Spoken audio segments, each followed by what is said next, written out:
At 9:03 a.m., my promotion vanished with one email. If you like workplace mysteries, follow this series for the next parts. Human Resources, HR, wrote that I no-showed a client dinner at a steakhouse 30 miles away, costing the company a $1,200 guarantee fee, and raising concerns about reliability. I was presenting our supply chain dashboard on Zoom at that time. It's recorded. My boss, Dana, Director of Operations, has one goal this quarter: no surprises, clean numbers. My coworker Marcus wants the team lead title that was supposed to be mine. He planned the dinner. The vendor, Lila from Northgate Tech, is hungry for a renewal worth $60,000 and keeps saying we need FaceTime. I scroll the email thread. There's a calendar invite with my name accepted. I never saw it. Marcus replies at 7:52 p.m., we waited an hour. Lila adds, felt disrespected. Dana forwards the chain to HR with, postpone promotion review.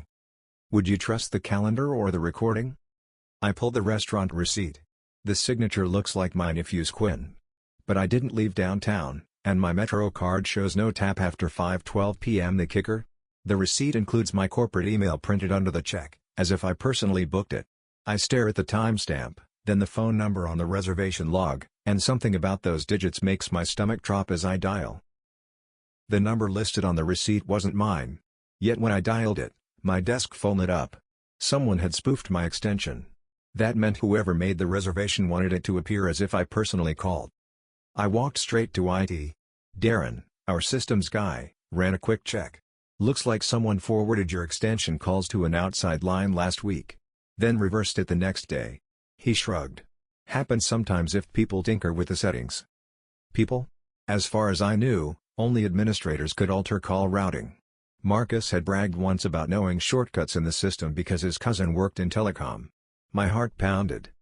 Still, I didn't want to accuse him without proof. Dana already thought I had embarrassed the team. I asked Darren to pull logs of who accessed my phone profile. He hesitated. I need manager approval. That meant going back to Dana, the same manager who had just frozen my promotion. On the way to her office, I rehearsed my words.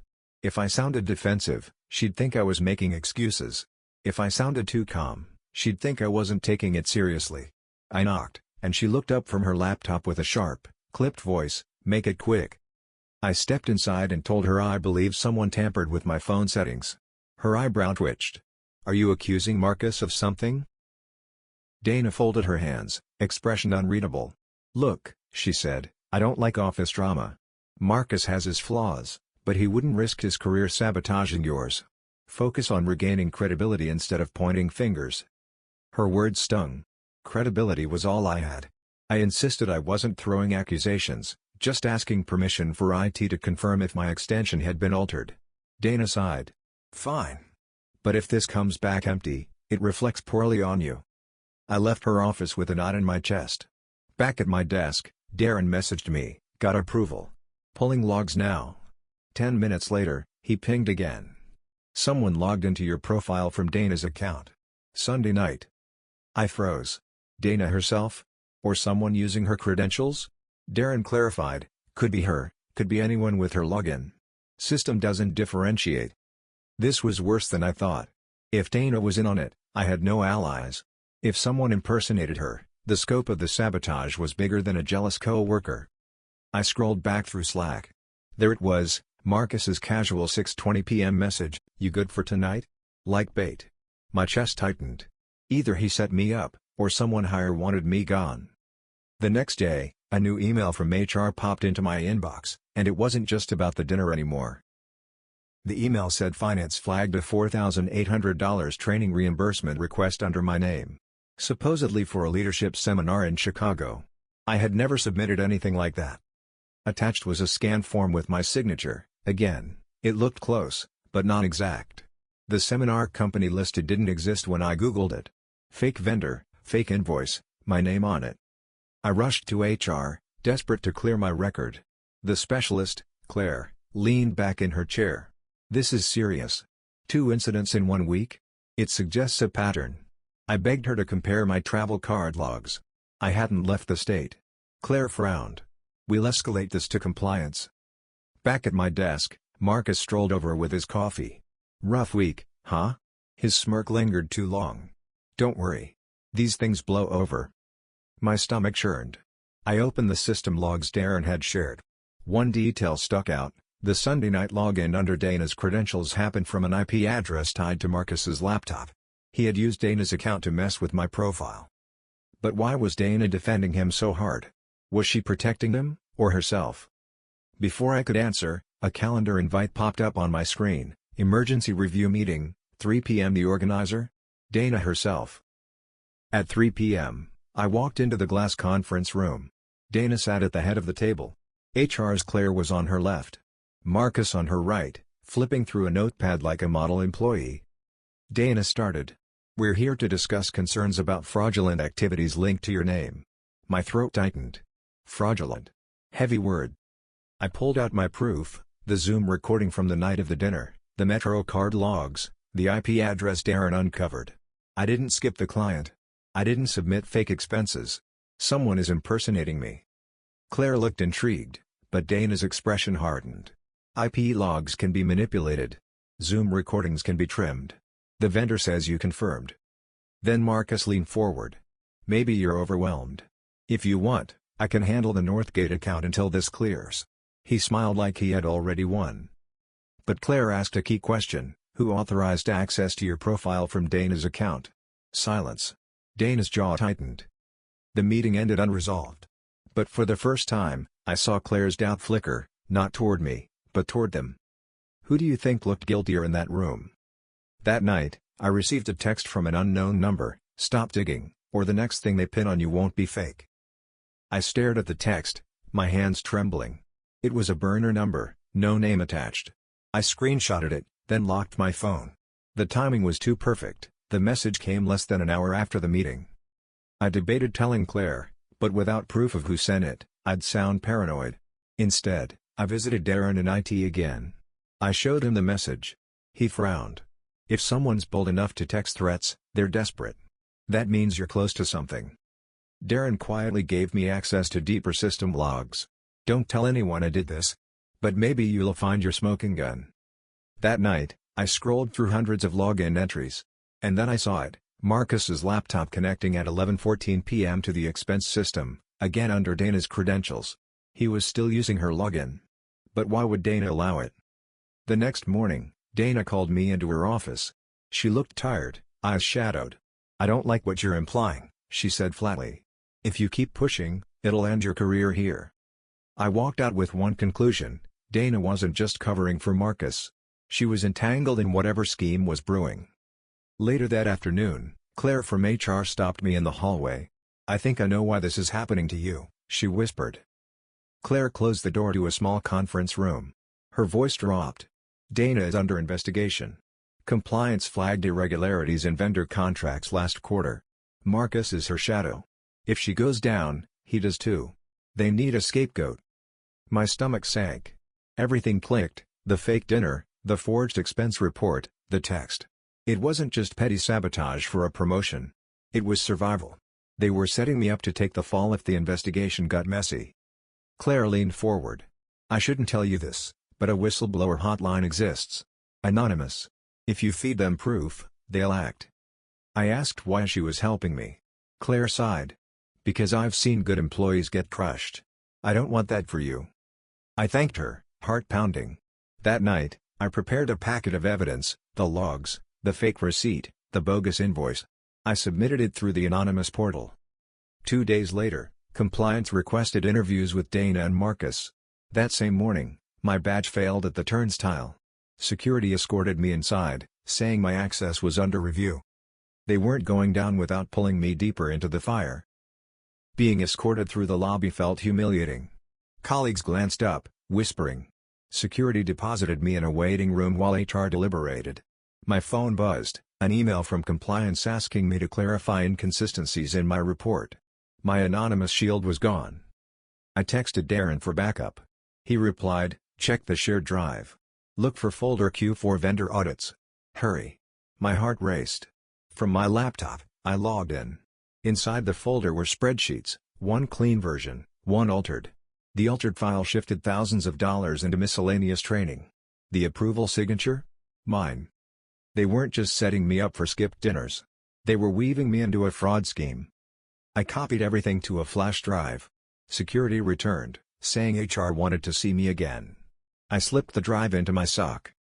In the meeting, Claire kept her face neutral while Dana spoke sharply. "We have mounting evidence of misconduct. Termination is on the table." Before I could respond, Marcus leaned back and muttered, "Shame. You had potential. Should I have revealed my flash drive right there, or waited for the perfect moment?" I didn't reveal it. Not yet. If I showed my hand too early, they'd find a way to discredit it. Instead, I nodded, feigned defeat, and walked out quietly. That night, I met Darren at a diner outside the city. Over greasy fries, I showed him the flash drive. His eyes widened. "This is enough to sink them. But you need the right audience. HR is compromised. Go hire, board level or external regulators." We mapped out a plan. Step 1, deliver an anonymous package to the board's audit committee. Step 2, forward the evidence to the state attorney general's fraud unit. Step 3, keep a copy in case they tried to bury it. But I had to act fast. Rumors were spreading. Colleagues avoided eye contact, as if I already had a scarlet letter on my chest. The next morning, Marcus intercepted me in the parking lot. "You're quiet these days," he said, too casually. "Maybe you've realized resistance is pointless." His smile faded when I didn't answer. Inside, I slipped the flash drive into a padded envelope and addressed it to the audit chair. My pulse hammered as I dropped it into the outgoing mail bin. 2 hours later, Dana called an all-hands emergency meeting. The team gathered in the main conference room. Dana stood at the front, Marcus at her side, both looking grim but authoritative. "We've uncovered serious breaches," Dana announced. "And until this is resolved, my name will be placed on immediate suspension." Gasps rippled across the room. My ears rang. But before Dana could continue, Claire from HR raised her hand. "With respect, Dana, compliance has requested all evidence be centralized. We shouldn't declare guilt without their input." Dana's jaw tightened. "Thank you, Claire. But leadership requires decisive action." I felt the weight of everyone's eyes. And then, unexpectedly, Darren walked in holding a folder. He cleared his throat. "I was asked to provide system logs. I thought the committee should see these before any decisions are finalized." He placed the folder on the table. Pages spilled out, timestamps, IP addresses, edits from Marcus's laptop under Dana's login. The room shifted. Whispers spread. Marcus's confident posture deflated. Dana snatched the papers, eyes scanning frantically. "These don't prove anything," she snapped. But the seed of doubt had been planted, and the room was no longer hers to control. By the next morning, the office buzzed like a hive. Word spread that the audit committee had received an anonymous packet, my packet. Dana and Marcus's names were all over it. Security escorted Marcus out first. His protests echoed down the hallway, "You can't pin this on me." 2 hours later, Dana's office was cleared out in silence. She didn't fight. She just walked, eyes forward, as if already resigned. Claire stopped by my desk. "You should know, compliance credited you for providing evidence. But they'll never say it outright. Officially, you're just cleared." It didn't feel like victory. Half the team still looked at me with suspicion, the other half with relief. But the shadow over my name was finally lifting. That evening, Darren texted me, "Check your inbox." Attached was a memo from the audit committee praising an anonymous employee for integrity and vigilance. Anonymous was good enough for me. But then came the final surprise, one that turned relief into disbelief. The following week, Dana's name surfaced in the news. A regional business journal reported that she had quietly resigned amid contract irregularities. But buried in the article was the bombshell: Marcus had cut a deal. He admitted to falsifying records, but claimed Dana ordered him to do it. He painted himself as a reluctant accomplice. In exchange for testimony, he avoided charges and was already interviewing at another firm. My blood boiled. Marcus, the instigator, walked away free. Dana, who shielded him, took the fall. And me? I was left in the middle, the collateral damage. The article sparked debate across the office. Some believed Marcus's story. Others whispered he was the true mastermind. My credibility survived, but my promotion was gone. The role was frozen until the team stabilizes. I sat at my desk, staring at the empty chair where Marcus once smirked. Darren messaged me, "You could still bring him down. Want to?" I typed back one word, "How?" Darren met me after work with a small hard drive. Marcus wasn't as clever as he thought, he said. I traced his logins outside the office. He used public Wi-Fi at a cafe, connecting to the fake vendor portal. Guess who owned the Wi-Fi account? Marcus himself. It was the smoking gun Marcus couldn't explain away. Unlike logs tied to Dana's account, this one was personally his. I packaged the evidence and sent it directly to the state fraud investigators. Weeks passed with no word. Then, one morning, headlines broke, former operations analyst charged with wire fraud scheme.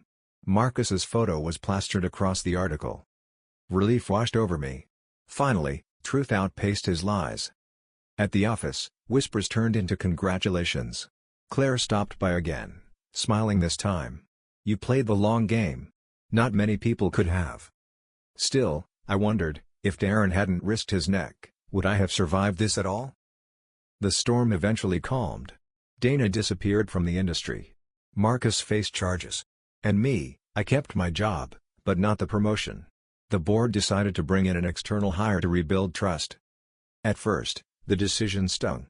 But in quiet moments, I realized something: survival was my promotion. I had walked through sabotage, forgery, threats, and corporate politics, and I was still standing. One afternoon, Claire called me into her office. "You've been through fire," she said. "We'd like you to mentor newer analysts. Show them what integrity looks like." It wasn't the title I once chased, but it carried weight. Real weight. I agreed. And as I left her office, I passed Darren in the hallway. He gave a small nod, the kind only allies understand. Still, I couldn't help but wonder, what would have happened if I hadn't kept that flash drive? Looking back, I see how fragile reputations are in corporate life. One forged receipt, one fake invoice, one calendar trick, and years of trust can vanish overnight. The moral? Never rely on appearances alone. Paper trails can be forged, signatures faked, logins stolen. But integrity, backed by persistence and evidence, can outlast schemes. Who was wrong? Marcus, for weaving lies. Dana, for enabling them. But also the culture that rewards silence over truth. In the end, the quiet persistence of a few, like Darren, like Claire, proves stronger than manipulation. If you're ever caught in workplace drama, remember, protect your receipts, keep your allies close, and never stop digging for the truth. What would you have done in my shoes? And if you enjoy stories like this, don't forget to follow for more workplace mysteries.